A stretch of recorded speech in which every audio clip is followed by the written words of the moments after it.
On the 11th of March 2011, Japan witnessed the largest earthquake it ever recorded, causing a massive devastation which resulted in the annihilation of the Tohoku region, Pacific coast in northeastern Japan.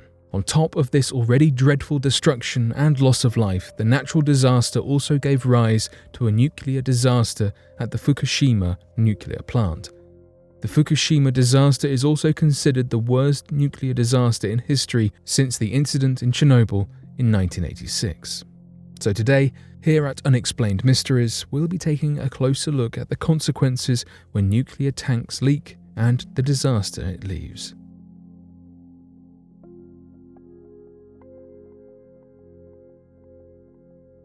The Fukushima plant is still leaking poison after a decade.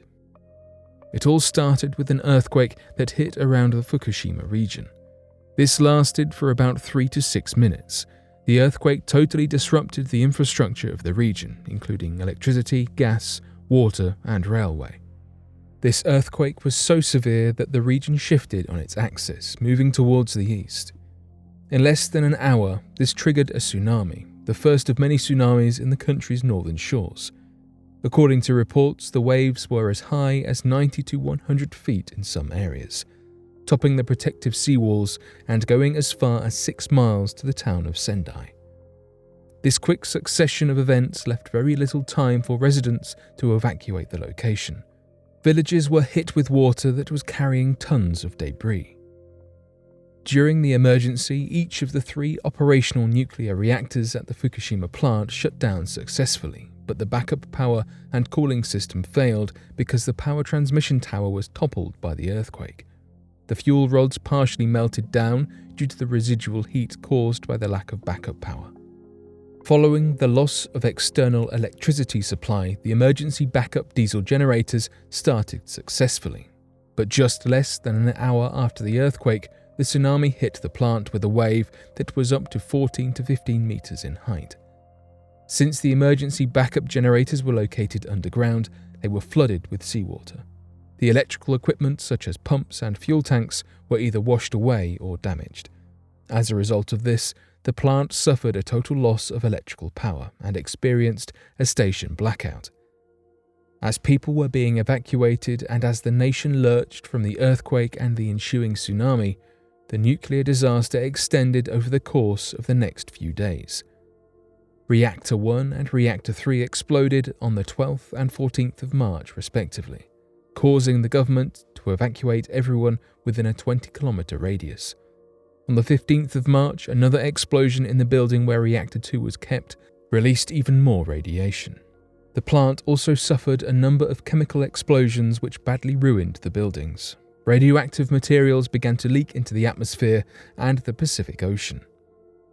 Thousands of people had to leave their homes, while workers used water cannons and sea pumps to try and cool the overheating facility. The full effect of this incident became apparent over the following months, with the government eventually evacuating all residents within a 30-kilometer radius of the plant. In the end, a disaster that might have been worse was only escaped through the drowning of the reactors, by making use of the water sprayed on top of the buildings by fire trucks to prevent the nuclear cores from turning into unstoppable chain reactions. After 10 years, the injection of water continues. The ripple effects of this catastrophic event still continue after a decade with several implications. More than 19,000 people were killed and over 465,000 were evacuated. The damages also cost the Japanese national economy hundreds of billions of dollars. It was estimated that the cleanup may take up to 2051. Around 150,000 people living close to the damaged reactors had to be evacuated due to the threat of radioactivity. This in itself definitely caused mental strains and evacuation-related deaths, according to reports. Still to this day, the planet is leaking radioactive material. The most recent announcement is that Japanese officials plan to release over 1 million tons of radioactive water into the ocean.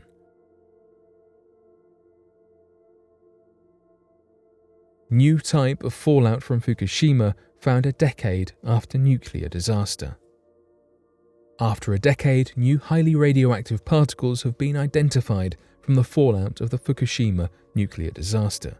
An international group of researchers have characterized the particles by making nuclear forensic methods, which gives us more information on the impact of the accident, while helping to inform cleanup and decommissioning efforts.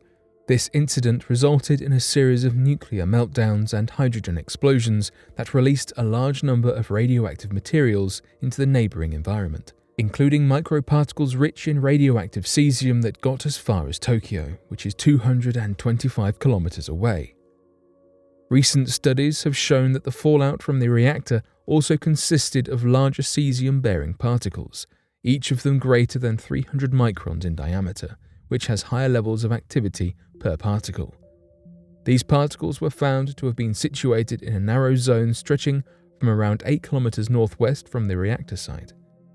Dr. Satoshi Utsunomiya, a chemist and environmental scientist of Japan's Kyushu University, analyzed 31 of these particles, which were collected from the surface soil taken from roadsides in radiation hotspots, saying the following: "We discovered a new type of radioactive particle 3.9 kilometers northwest of the Fukushima nuclear power plant, which has the highest cesium-134 and 137 activity yet documented in Fukushima. Along with the record-breaking radioactivity seen in 2 of the particles, the group also discovered that they had characteristic compositions and textures that differed from those previously seen in the fallout of the reactor Unit 1. One of the researchers said the following: "Owing to their large size, the health effects of the new particles are likely limited to external radiation hazards during static contact with the skin."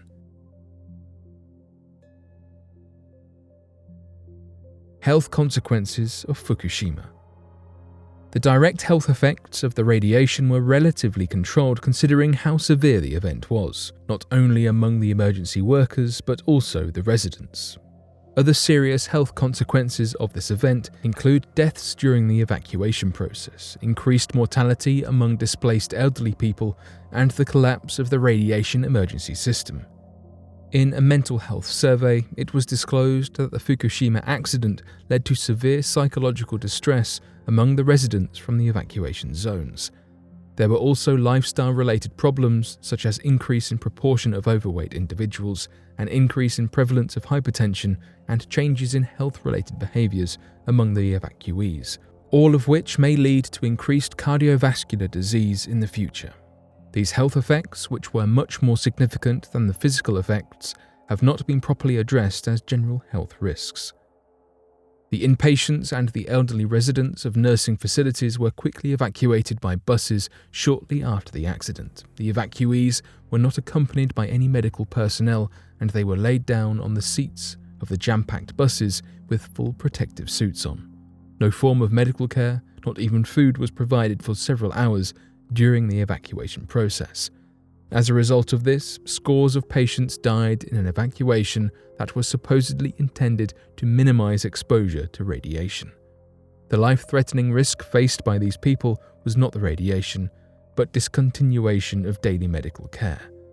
The lack of medical support before, during, and after the evacuation process was regarded as the major cause of loss of life during the evacuation.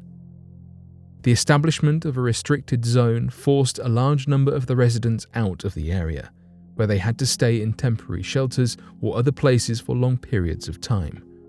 The life conditions in shelters led to several types of health issues, such as outbreaks of communicable disease and mental stress. Also, sudden changes in lifestyle in foreign places may result in behavioral problems as a result of poor adaptation to new circumstances.